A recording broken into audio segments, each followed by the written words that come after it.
தொழுகைக்கு பிறகு சுப்ஹானல்லாஹ் 33 தடவை, அல்ஹம்துலில்லாஹ் 33 தடவை, அல்லாஹு அக்பர் 33 தடவை, பிறகு இறுதியாக லா இலாஹ இல்லல்லாஹ் முஹம்மது ரசூலுல்லாஹ் என்று ஒரு தடவை, ஆக 100 விடுத்தம். இந்த 100 விடுத்தம் செய்யக்கூடிய இந்த திக்ரை இன்னைக்கு நம்மில சகோதரர்கள் நாம் எப்படி அந்த திக்ரை செய்கிறோம்? சுப்ஹானல்லாஹ் சுப்ஹானல்லாஹ் சுப்ஹானல்லாஹ் சுப்ஹானல்லாஹ் சுப்ஹானல்லாஹ் சுப்ஹானல்லாஹ் என்று வேக வேகமாக அல்ஹம்துலில்லாஹ் அல்ஹம்துலில்லாஹ் அல்ஹம்துலில்லாஹ் அல்ஹம்துலில்லாஹ் அல்ஹம்துலில்லாஹ் அல்ஹம்துலில்லாஹ் வேக வேகமாக சொல்லுவதாக, அல்லாஹ் அக்பர் அல்லாஹ் அக்பர் அல்லாஹ் அக்பர் அல்லாஹ் அக்பர் அல்லாஹ் அக்பர் வேக வேகமாக அந்த தர்த்தீப் இல்லாமல் அதை சரியாக சொல்லாத நிலையை இன்றைக்கு நம்மில நிறைய சகோதரர்களை பார்க்கிறோம். அது கூடாது.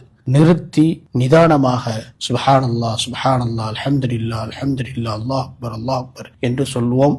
ரசூலுல்லாஹி ஸல்லல்லாஹு அலைஹி வஸல்லம் சொன்னார்கள், கடல் நுரை அளவு பாவம் இருந்தாலும் இந்த திக்ரின் மூலமாக அத்தனையும் அது அல்லாஹ்விடத்திலிருந்து மன்னிக்கப்படுகிறது. ஆகவே இந்த திக்ரை பரிபூர்ணமாக நிறுத்தி நிதானமாக ஓதி அல்லாஹ்விடத்திலிருந்து நாம் அமல்களை பெற்று சொல்வோம். அல்லாஹ் ரப்பல் ஆலமீன் நம்முடைய அமல்களை ஏற்றுக்கொள்வானாக.